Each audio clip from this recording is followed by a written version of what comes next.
Hey everyone, welcome to another film review. This one after another Michigan State win. 40-0 shutout over Prairie View for the Spartans this past weekend. This is not going to be as long as last week's review versus Maryland. Not as many notable plays, but also because of the fact that there's not a lot of new stuff, and I didn't want to highlight some of the same points of the opposite hash throws and things of that nature. So those have already been pointed out. So in terms of new stuff, one of the things that stuck out to me right here was the creativity that MSU used here to get a numbers advantage. So this is going to be a screen to Jack Velling, who's at the top of the screen. Michael Masunas, another tight end, is going to be coming to block for Velling.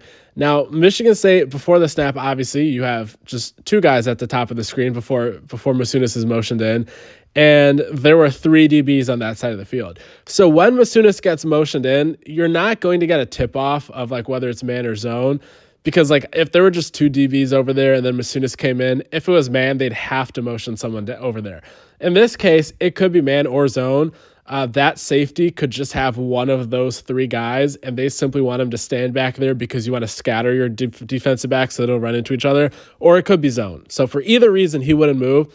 So you're not getting a tip-off, but what you are getting is an advantage here of Masunas coming in, and he's going to block one of the guys, and the receiver in the slot's going to block the other guy, and nobody's going to be there to stop Velling from getting the first down because this safety, like I said, he doesn't want to move down and tip anything. So you're going to get 2-on-2, and Velling is going to be unblocked until he gets the first down. So if you roll this, there's Masunas, goes right into blocking, and the safety's too late to come down to stop Velling. So one of the key things here, if you're the guy in motion, Masunas, you don't want to start turning upfield until the ball is snapped because otherwise it'd be an illegal shift, but good job. And other than that, not much to point out, just like the creativity. You almost wish maybe they don't use this against Prairie View A&M, but that line of thinking is what led to the FAU game being so close. So you might just want to rep some things, and I don't think it's going to be any less effective going forward. Okay, so this one here, what Michigan State does here, very, very common concept. It's called flood.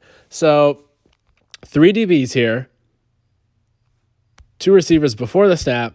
But when you watch where these routes go, 4 routes are going to go to where these 3 people have their zones.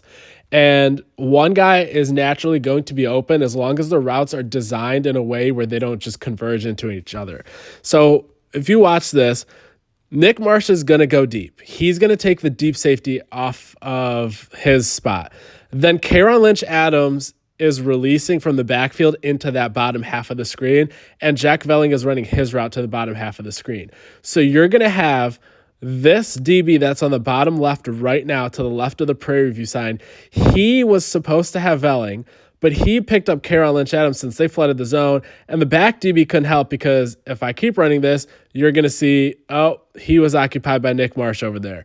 So this was just a simple concept. Again, it's called flood, but great job by the offensive line to give Charles enough time for four of those receivers guarded by 3 DBs to kind of play itself out and leave one guy open. Good throw. Nice job stepping up. Again, good job by the offensive line buying time. Okay, so this is one of the callbacks to last week. So Aiden Childs' first interception, it was on a dagger concept to Nick Marsh. There was an underneath Montorie Foster, and some people were thinking maybe that he should get the ball. This is the exact same play. Montorie Foster there underneath. Nick Marsh coming in on the dagger. Somebody else was running the clear out in the slot. This is how that is supposed to work. So this is how that looks when it's done correctly. And 3rd and 13. Absolutely no difficulty at all getting this. That is how you see a properly ran dagger concept right there.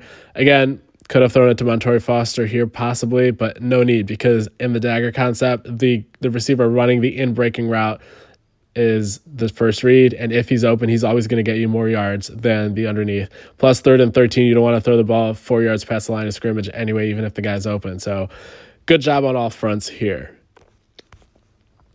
Okay, here, again, not a ton to highlight. Just wanted to highlight Jack Velling doing a good job on the blocking. And another thing is letting go on time. If you can block mostly well with good effort and not commit penalties and let go at the right time, because a second later that's a holding, you're mostly going to be fine. I know Velling's not a great blocker, may not even be a good blocker, but he just doing little things like that, executing, blocking, and letting go when you're supposed to, it'll do the job for the most part, especially with Michael Masunas coming along as a blocker. Tyneal Hopper's still there. So just a smart play, solid play. And okay, here, this is a great example of what I say what I mean when I say that Masunas is coming along as a blocker. He completely wrecks his guy. There he is right in the middle, 81, completely takes him into the pile, totally out of the play, no holding, just a great job there. Now, Gavin Brocia's right there, probably is holding. As you see, the guy's trying to disengage. He can't, still can't. But then again, like blocking hard, got to the second level. Not critiquing him, just, one of those things you're glad they didn't call it so you can see the rest of this play happen. Montori Foster downfield blocking here. That's the other thing I wanted to highlight.